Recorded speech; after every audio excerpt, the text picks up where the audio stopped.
Jusqu'à 9h, Good Morning Business.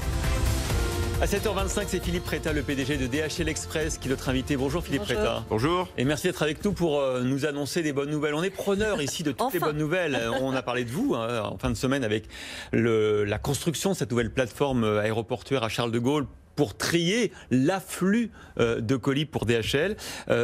Deux choses. D'abord, le fret aérien est peut-être en train de sauver l'industrie aérienne parce que vous, pendant la crise, vos 260 avions et puis les 3200 avions que vous utilisez tous les jours auprès d'autres compagnies n'ont quasiment pas du tout baissé de régime, notamment pendant le confinement. Tout à fait. Alors, pendant cette période de crise, la totalité de nos avions, donc nos 260 avions, ont continué à circuler et la totalité de nos sites, donc nos 55 sites en France, sont restés ouverts pour pouvoir assurer, évidemment, en fait, la distribution de l'ensemble de nos colis sur le territoire français. Alors déjà, il y a le transport de marchandises traditionnel et puis il y a eu le e-commerce qui a évidemment explosé pendant le confinement et qui est un de vos principaux clients aujourd'hui. Absolument. Alors, juste quelques chiffres intéressants. En 2010, le poids du e-commerce représentait 2% de nos importations. Avant la crise du Covid, nous étions à 38%. Pendant la crise du Covid, nous sommes montés jusqu'à 62%.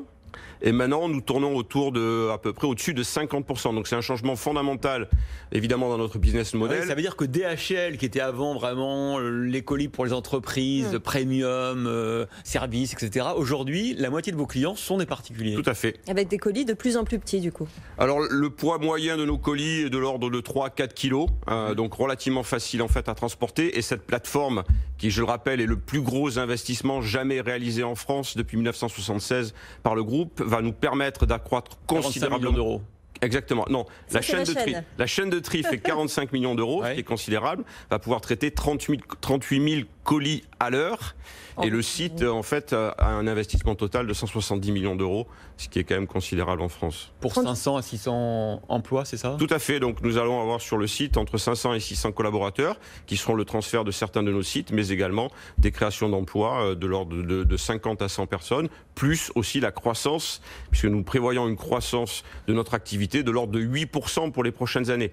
Donc un secteur qui marche quand même très bien. 38 000 colis, c'est 15 fois plus que ce que vous faites aujourd'hui. Voilà, parce que à l'heure actuelle, notre plateforme était un petit peu exiguë, donc c'est pour ça que nous avons décidé d'investir davantage, et donc tout ceci pour une meilleure qualité de service pour nos clients, puisque la satisfaction de nos clients est notre critère numéro 1, bien évidemment, et donc nos clients en France, et particulièrement sur l'île de France, seront livrés à peu près 45 minutes plus tôt le matin. Est-ce que vous êtes inquiet du coup de la situation du transport aérien dans son ensemble, évidemment en parlant des passagers? Est-ce que l'affaiblissement des compagnies aériennes, pour vous, c'est un souci d'approvisionnement, si je puis dire, à moyen et long terme?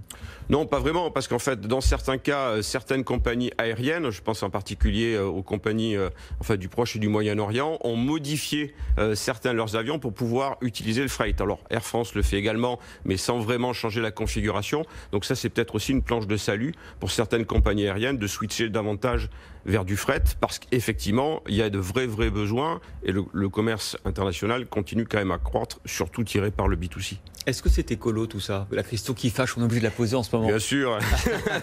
Zéro émission d'ici 2050. Absolument. Nous avons un objectif de zéro émission d'ici 2050. Et comment vous ferez avec des avions? Alors, nous sommes déjà en avance sur ce plan. Alors, on a plusieurs actions, bien évidemment, et on travaille énormément, en particulier sur la livraison du dernier kilomètre et du premier kilomètre. Donc je me suis engagé à ce que 70% du premier et du dernier kilomètre soient des livraisons vertes, et nous avons à l'heure actuelle... Ça veut dire véhicule électrique, par exemple? Exactement, véhicule électrique. Nous avons monté une agence à Paris qui livre 100% en vert, le nord de Paris. Et puis aussi, nous rachetons en fait des certificats pour réduire donc l'émission de CO2. Alors, quand vous dites zéro émission, parce que vous allez compenser, mais vos avions, ils vont émettre du CO2. Alors, évidemment, on va compenser pour une partie, mais bien évidemment, on a racheté un certain nombre d'avions, donc des Boeing 777, qui réduisent en fait leur consommation de l'ordre de 18%, ce qui est quand même assez intéressant. Vous avez peur quand même qu'à terme, ça soit une contrainte pour votre expansion, cette dimension environnementale? Alors, il faut en tenir compte, bien évidemment, et on a de plus en plus de clients. Je rappelle qu'on travaille à peu près avec toutes les sociétés du CAC 40. Demain, choisiront DHL plutôt que d'autres concurrents parce que nous serons en mesure de leur proposer, évidemment, des livraisons qui sont plus vertes. Et nous y travaillons. L'avion électrique au hydrogène n'est pas encore prêt, mais nous travaillons avec notre centre, en fait, innovation en Allemagne sur certaines innovations pour le transport international. Merci beaucoup Philippe Rétat, PDG de DHL Express, d'avoir été notre invité ce matin.